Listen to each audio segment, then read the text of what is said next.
Всем привет, с вами Юнивейс, и сегодня мы продолжаем играть в Пологе. Полог — это городок в СНГ эстетике от создательницы Викритим, и здесь я, как обычно, хочу посмотреть на потенциал созданных семей, без подробного просмотра их биографий. И сегодня у нас на очереди семья Новодворских. Татьяна живет в той же самой хрущевке, что и Репа Шапкин, и, собственно, у нее есть один ребенок Антон.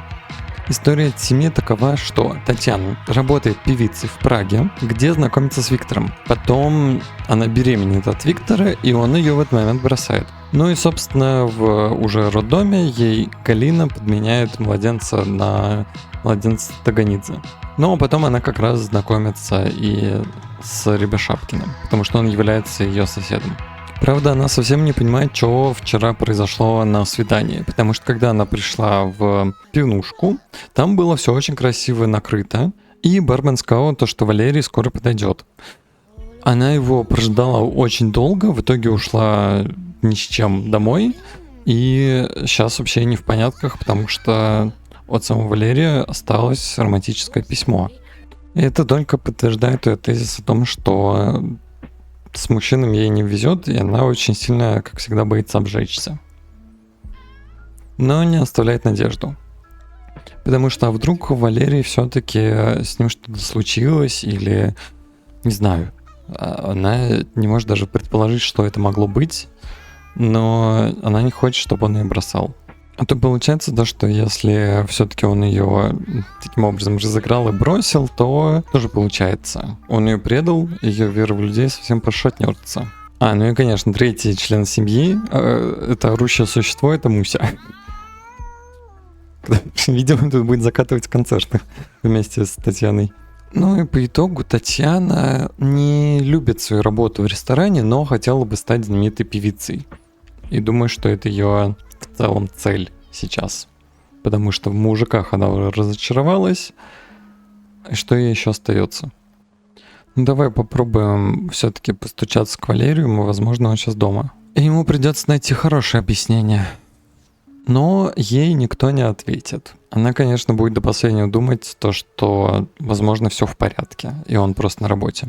А еще, так как у Антона будет день рождения через 2 дня, то нужно будет организовать какую-то вечеринку, день рождения для ребенка, вот.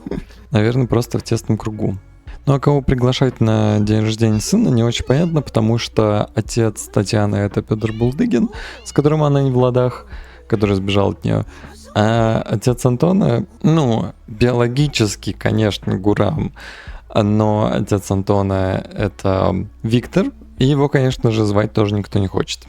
Поэтому и не очень понятно в целом, с кем отмечать. Тем более, если Валерий тоже пропал, то его тоже не вариант позвать. Даже если бы он объявился, то Татьяна на него все равно очень сильно обижена. Скоро Татьяне на работу, и придется, как всегда, ехать в нелюбимую для нее Прагу. Ну, а Антон останется на попечении у нянечки.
В ресторане Прага, конечно же, не лучшие условия для выступления, но Малинов мог бы хотя бы раскошелиться на какую-то маломальскую гримерку. А то Татьяне приходится ютиться в общем туалете и приводить себя в порядок перед выступлением, что полный отстой. Но, к сожалению, на какие только ухищрения не приходится идти обычная провинциальная певица. Дождь шумит, стирая очертания дня.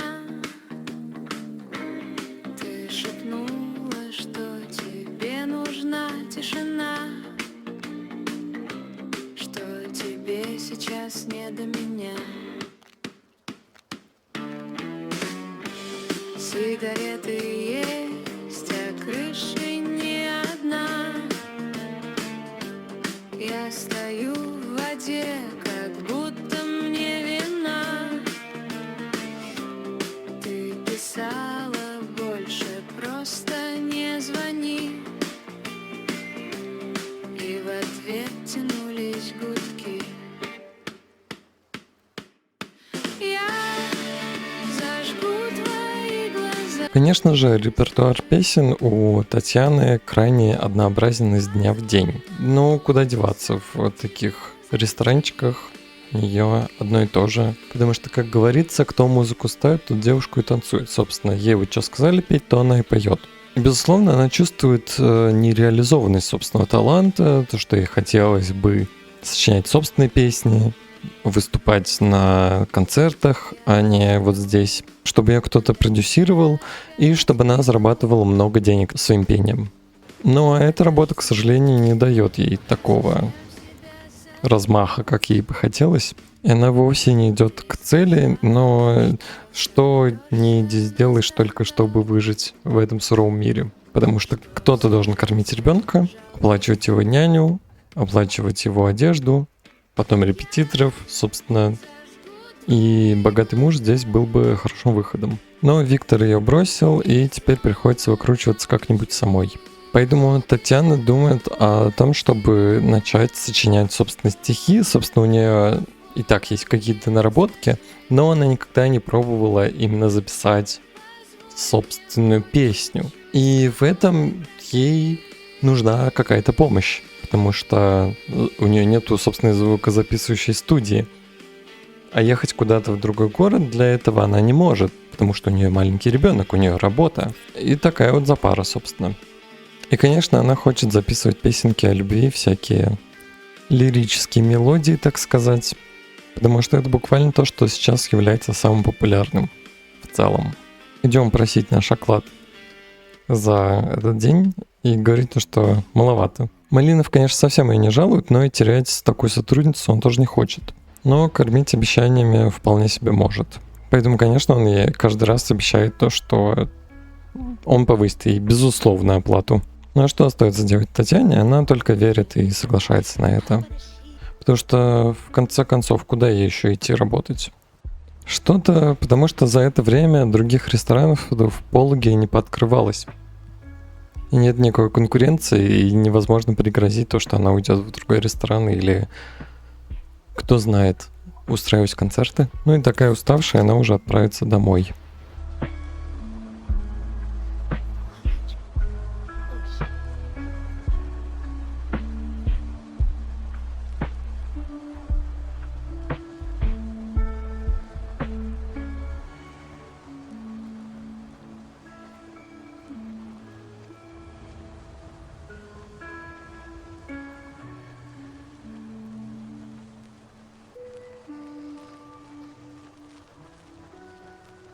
Но у Татьяны с Антоном сегодня важный день, потому что сегодня должен быть его день рождения. И, конечно, Татьяне для этого нужно подготовить ему всякие подарочки. И пока Антон остается на попечении няни, то Татьяна как раз может сходить. Конечно, куда бы вы могли подумать. Пойдет она на северный рынок. Потому что здесь есть абсолютно замечательный отдел со всяким барахлом, собственно, для подарков. Где можно будет выбрать и шарики, и упаковки, и всякие открытки, все на свете купить. Ну, а чуть-чуть позднее мы еще подойдем к всяким барахольным игрушкам на этом рынке. Ну и, конечно, нужно купить торты, какие-нибудь закуски для этого всего. Конечно, она зарабатывает не очень много, но для своего ангелочка золотца-заиньки, особенно в день рождения, ей будет ничего не жалко. Тем более, что, конечно, Татьяна надеется, что ее ребенок воплотит ее собственные мечты. И будет, не знаю, музыкантом, певцом, вот это вот все на свете. Ну или как минимум хотя бы каким-то юристом, который... экономистом, бухгалтером, который будет зарабатывать деньги. К сожалению, других мамочек с маленькими детьми она не знает, поэтому пригласить кого-то на детский праздник нет никакой возможности. Наверняка они будут просто отмечать втроем с нянечкой, Ну и посмотрим, может быть, какие-нибудь соседи придут. Ну, даже не знаю. И да, действительно, таганидзе решили заглянуть к нам на огонек, так сказать, чтобы отпраздновать день рождения Антона. Конечно, интересная ситуация. Татьяна тут специально все украсила, повесила ленточки, всякие украшения и будет дарить подарки. Ну-ка посмотрим, что из тебя сейчас вырастет. О, господи, ну и напялил. Ой, теперь можно брать торт, но тебя я попозже переодену. Давай-ка подарим подарочки. Наверное, новую одежду.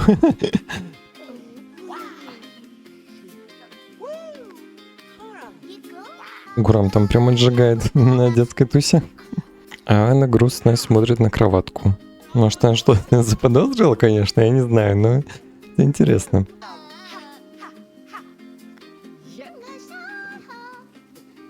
Ну-ка, давай-ка на тебя посмотрим. Ну вот, другое дело. Теперь он готов к школе. Думаю, пока Гурам здесь, можно будет попросить его нам перенести стол. Но мы немножечко уберемся.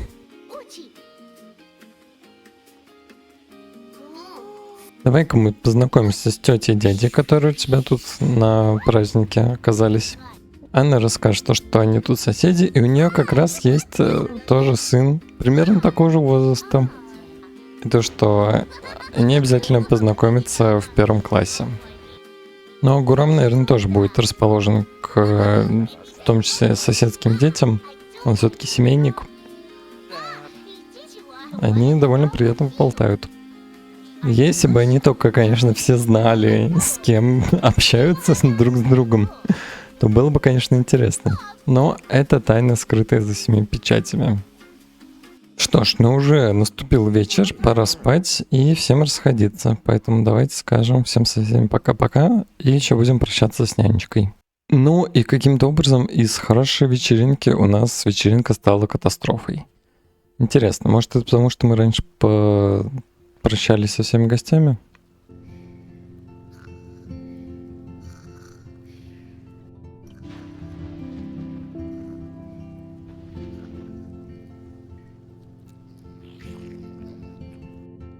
Но утром перед работой и школой Татьяна решила взять весь материал и собрать его какую-нибудь одну балладу, пока у нее есть время. Ну а Антон отправляется на свой первый учебный день. Да, было бы, конечно, классно отыграть 1 сентября и все такое, но у нас тут всего неделька, и нужно как-то двигаться пошустрее, а не ждать, когда начнется новый сезон. Поэтому что поделать? Ну вот мы и пришли в нашу школу. Сейчас нужно будет переодеться, и можно, собственно, начинать. Собственно, вот так выглядит наш класс начальной школы. Тут не очень много учеников, но тем не менее. Ну и, конечно, наша строгая учительница — это Надежда Гордеева. Мы здесь, как новенький ученик, конечно, никого не знаем. И Антону будет немного страшновато знакомиться с ребятами. Ну и Надежда сейчас попросит всех усесться и будет представлять нового ученика.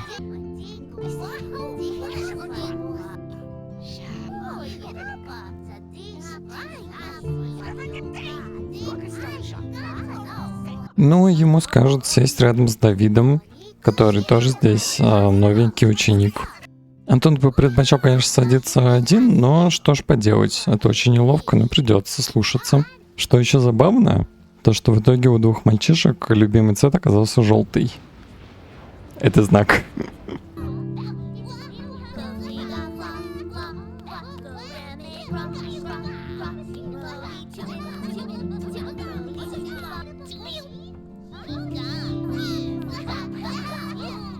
Но на перемене тут сидеть немножко разбесились, и мальчишки наконец-то разыгрались. Ну и как раз во время большой перемены настало время обеда. Все тут выбирают, что они будут есть. Конечно, большинство детей возьмут желе. Антону как будто вообще ничего не нравится. Ну-ка, посмотрим. Как главный скромник решил сесть рядом с учительницей, а не с детьми. Ну, конечно, он тут новенький в этой школе.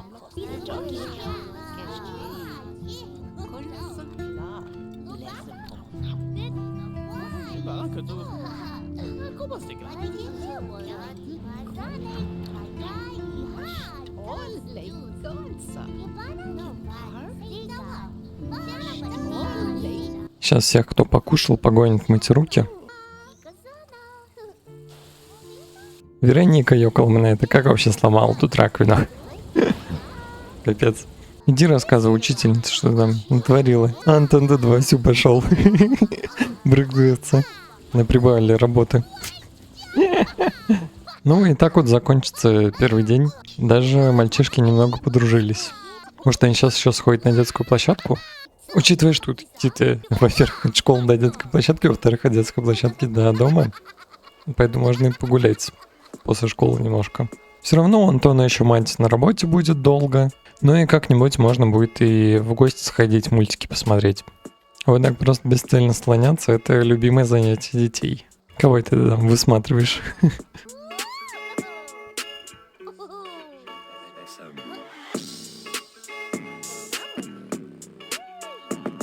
О, пришла тут Лола и, наверное, сейчас будет говорить привет брату.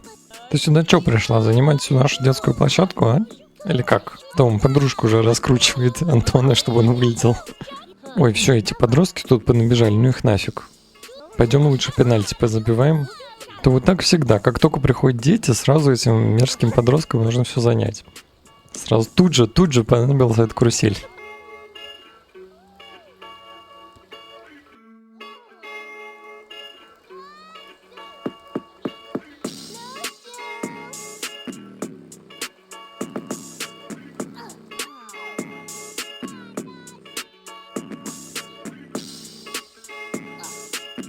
Ну-ка скажи-ка Давиду, что вообще хорошо играет.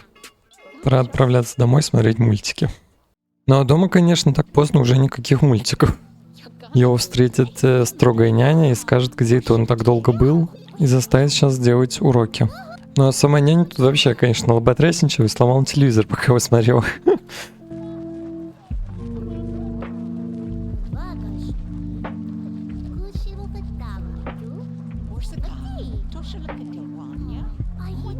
Муся тут даже прошла, смотрит.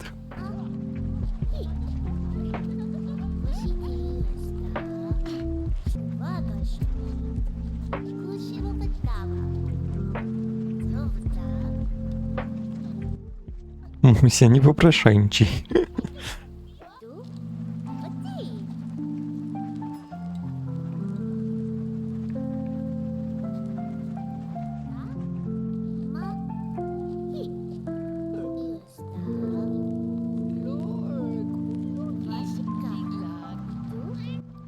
Дорвалась все-таки. Ну ты даешь.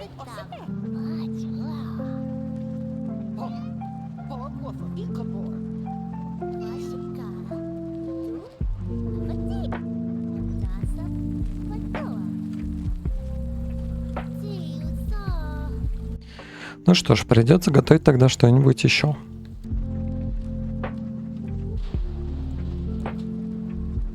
Мусь тут опять попрошайничает. Нет, на этот раз никаких тебе пирогов.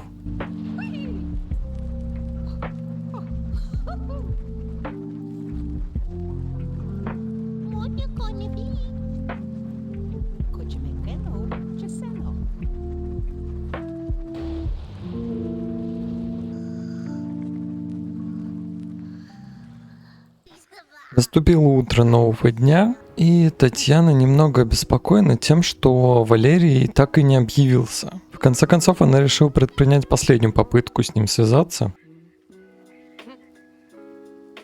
Но, к сожалению, ей так и не удалось дозвониться, и просто никто не взял трубку.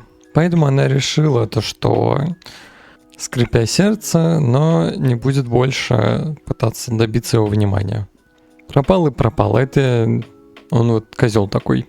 И все. Почему-то решил так над ней подшутить, бросить ее и исчезнуть. Но, конечно, она все еще надеется, что случайно с ним встретится, когда будет выходить из дома. Или типа того. Но пока у нее есть ее кися-муся и Антон, то какие дурацкие мужики, это не так уж важно.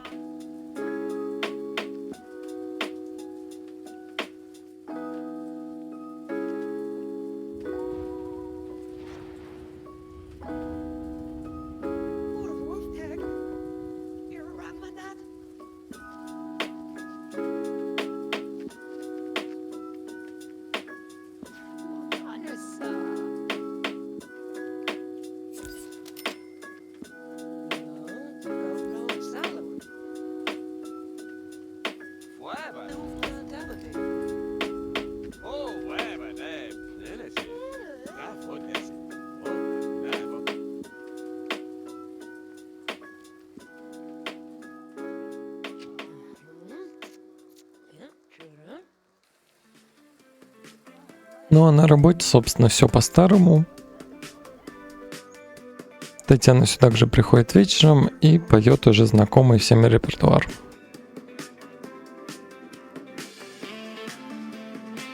А так как народу почти нет, то Татьяна рискнет и попробует вклинить в репертуар песню, которую она так долго сочиняла. И даже несмотря на то, что сегодня будний день, и поначалу народу вообще нету, она все равно поет, даже для пустого зала. Call me when you want me.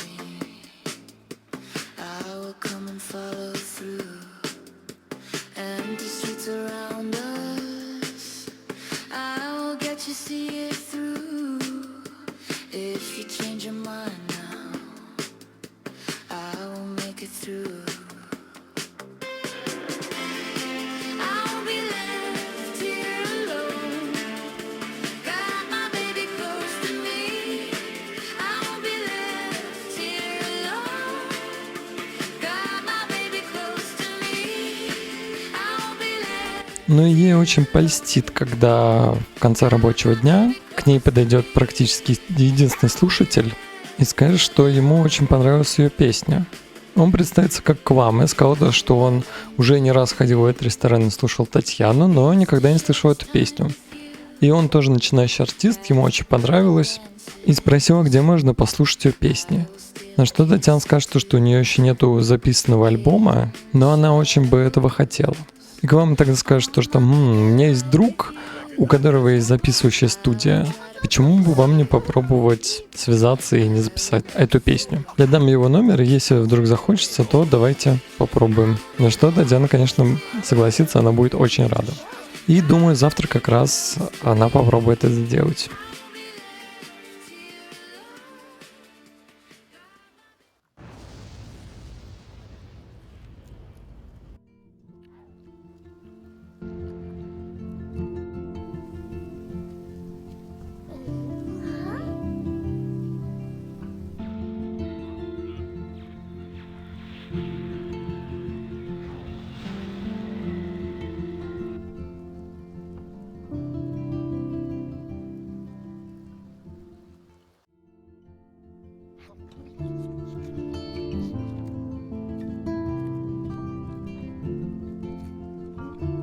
Ну и вот, когда Антон ушел в школу, Татьяна решила все-таки позвонить тому чуваку с звукозаписью. Она представилась, сказала, от кого она, и спросила, можно ли записать действительно у него песню, на что он сказал, типа, да, конечно, и они договорились вот прямо на час, потому что это не так уж далеко от ее работы, и она как раз после того, как попробует, сразу поедет в Прагу. Оказалось то, что звукозаписывающая студия, в кавычках, находится в гаражах, и звукарь это вот такой вот чел Дим Децл. Татьяна теперь с ним познакомится лично, и, конечно, не то чтобы она что-то ожидала, но одаренному коню в зубы не смотрит на самом деле. По крайней мере, у него есть действительно оборудование для звукозаписи. Так она себе подумает. Сейчас Дим все настроит, и, собственно, можно будет начинать записывать.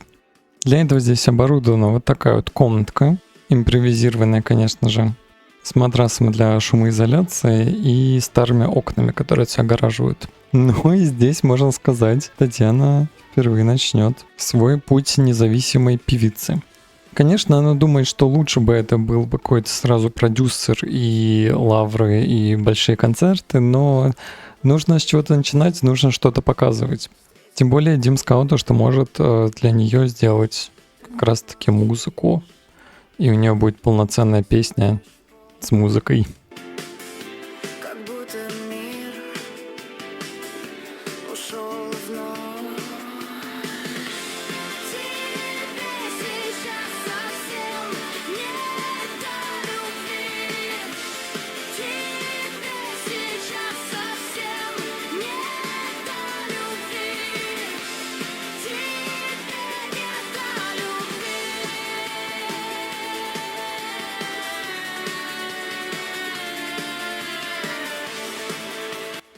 Записав свой первый трек, Татьяна скажет спасибо, и Дим скажет, что, когда он закончит, позвонит, когда будет готово. Ну, а нам пора отправляться на работу. Также там Татьяна на работе. Мальчишки тут устроили разгуляй. В ее отсутствие Антон позвал Давида к себе домой, и они тут устроили вакханалию. Полный развлекается, пока матери нету дома.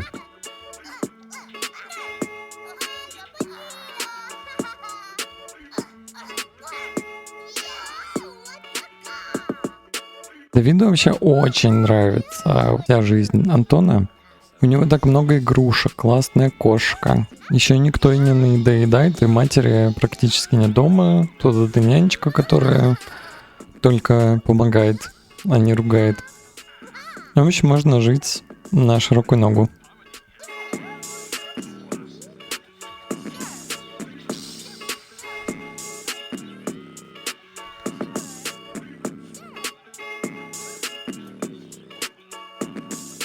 Эх, вот бы у меня была такая жизнь, подумал Давид.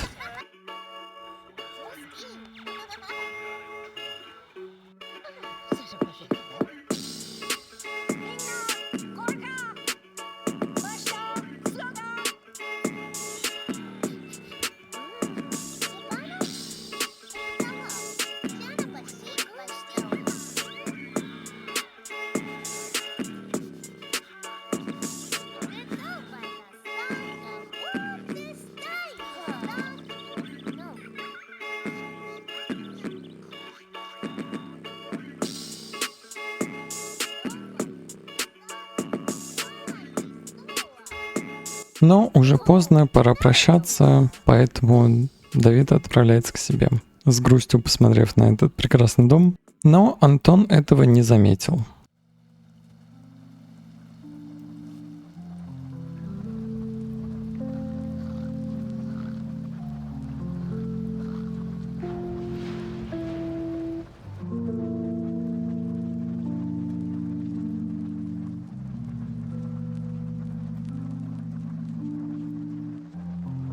Ура, наконец наступила суббота. Это значит, что выходной день для всех, правда, кроме Татьяны. Антон тут с утра уже смотрит телевизор.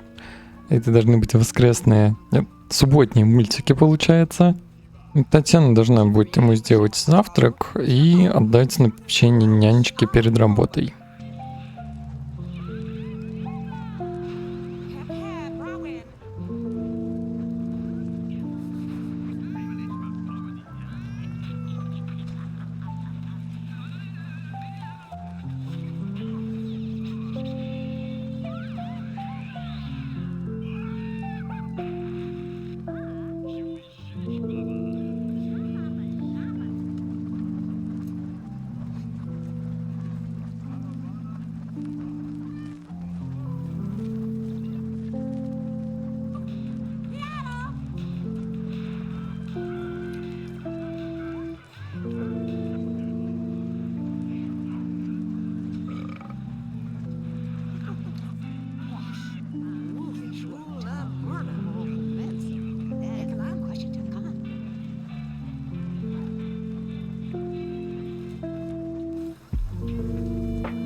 Ну и пока мама на работе, то Антон попросит нянечку сходить с ним куда-нибудь.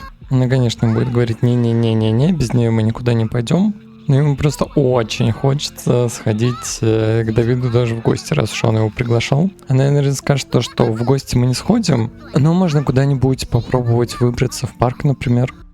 Но для начала давай попробуем дорисовать маме подарок. Как минимум, ей наверняка будет приятно. А как максимум еще и нянечке дадут премию.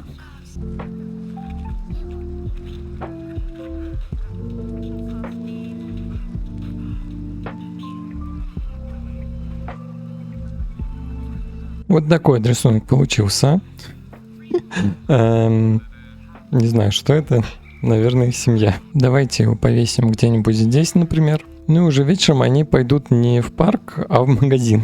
Попробуем купить что-нибудь вкусненькое на вечер. К ужину, например. А придут они вот в такую вот 7 и будут выбирать все необходимое.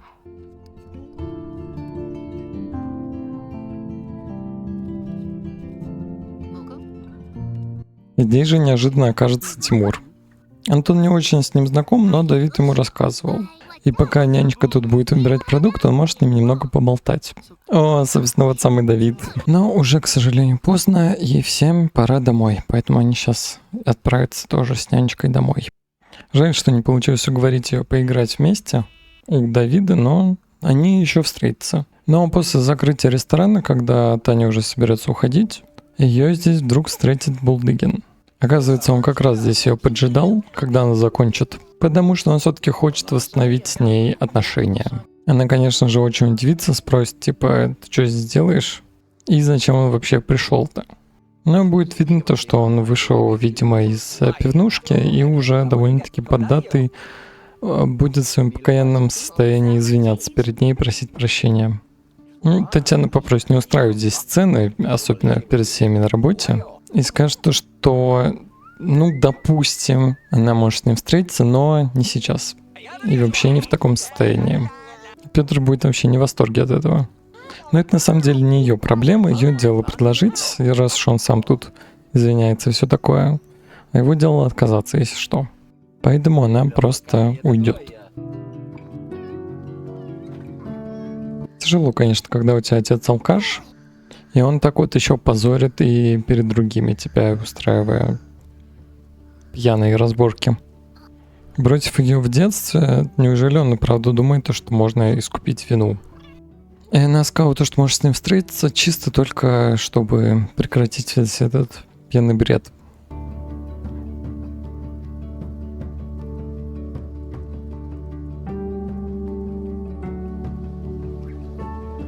А утром Татьяна еще увидит картинку, которую нарисовал Антон. Кажется, ее это развеселило. Ну и ей внезапно позвонил Децл сказать, что он все-таки свел ее трек и записал его. Поэтому если что-то, можно приходить и забирать. Она, конечно, очень-очень рада этому.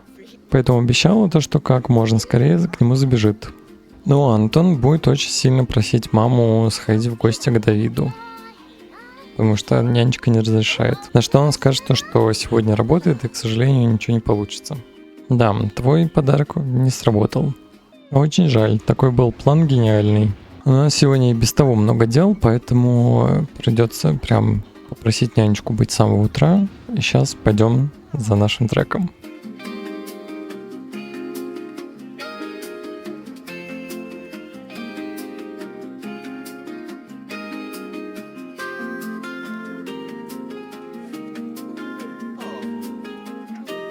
Боже, как вы приветствуетесь. Ну и он ей вручит диск с записанной ее песней. И она теперь может его присылать всяким продюсерам. За что Татьяна, конечно же, будет безмерно благодарна. Ну и в честь такого Татьяне станет немножко стыдно, что он так мало проводит времени со своим ребенком. Поэтому она захочет ему купить какой-нибудь подарок. Так сказать, можно будет отметить выход ее первой песни. Не альбом пока что, но хорошее начало. Ну и в отделе с игрушками можно будет посмотреть что-нибудь интересное. Она присмотрит там вот такого смешного большого медведя и, конечно же, решит его купить.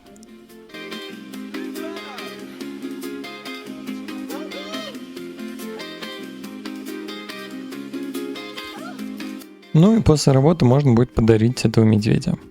Конечно, Татьяна на радостях очень уж размечталась в своей будущей славе, хотя и только записали одну песню, что она даже решила перед работой сбежать в салон Светланы и прихорошиться. Она не будет кардинально менять свою стрижку, но подровнять кончики захочет. Или может макияж обновить. Все-таки немножко себя порадовать иногда хочется. А в салоне она давно не была. Ну и Светлана тут, конечно, намалевала. И вот такая вот уже красивая, она может отправляться на работу. О, сюда наконец заглянула Марина, но не тогда, когда я над ней властен. Духи себе выбираем. Сделал-ка еще раз комплимент Светлане. Ну и самое время отправляться на работу. Ну и давай, раз уж такое дело, немножко похвастаемся Малинову. Будет себе цену набивать, то что сейчас уйдет, разбогатеет и будет знаменитой певицей. Уж не знаю, верит ли он в ее талант, но мне кажется то, что относится довольно-таки скептически.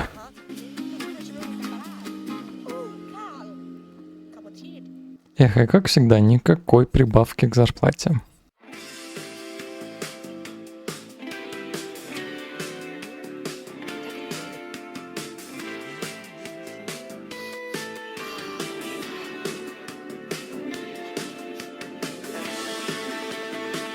Ну и самое время сегодня блистать.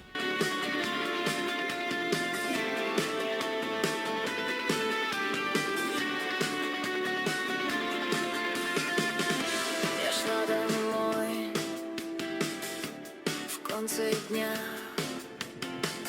В твоем подъезде встретила тебя.